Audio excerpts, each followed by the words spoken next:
आनंद हा मान्यावर आहे.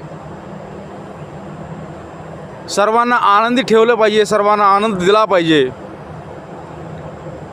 दुःख कोणाला देऊ नये, कारण नसताना कोणावर चिडू नये. खरं तर चिडूच नये. स्वभावामध्ये चिडखोरपणा हा आणू नये आणि सर्वांना अतिशय उत्साहाने, प्रेमाने आणि आदराने आपण वागणूक द्यावी. आणि हे करत असताना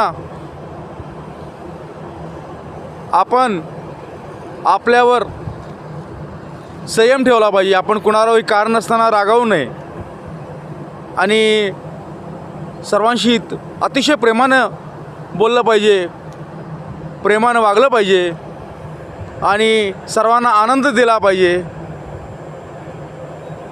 आपण लोकांना आनंद दिला तर ते आपल्याला आनंद देतील. ज्या पद्धतीने की आपण सर्वांना आनंद ठेवले तर सर्वजण आपल्याला आनंद ठेवण्याचा प्रयत्न करतील आणि कारण नसताना होणारे हेवे दावे, भांडण तंटे हे होणार नाहीत आणि हे टाळता येतील नक्कीच. तरी माणसाने आनंदी राहिलं पाहिजे, उत्साही राहिलं पाहिजे आणि सर्वांना प्रेम दिले पाहिजे आणि विनाकारण कुणाशी भांडण तंटा हे करू नये.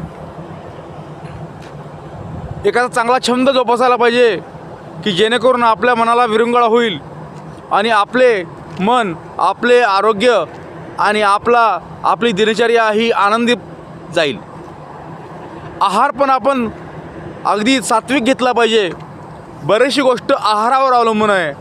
जर आपण तामसी आहार जर घेतला, जर फास्ट फूडचा आहार जर घेतला, नॉनव्हेजचा आहार जर घेतला तर आपला मनावर आपला राग आपल्याला कंट्रोल होणार नाही आहे.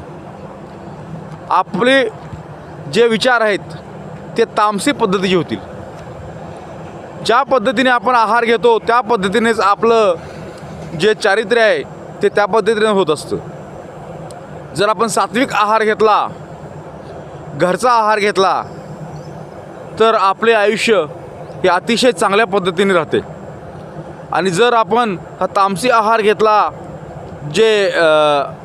ज्याच्यामध्ये अतिशय जास्त प्रमाणामध्ये तेल आहे, तिखट आहे व चमचमीतपणा ज्यामध्ये आहे, असे फास्ट फूड आणि तामसी आहार हा कटाक्षानं आपण टाळला पाहिजे.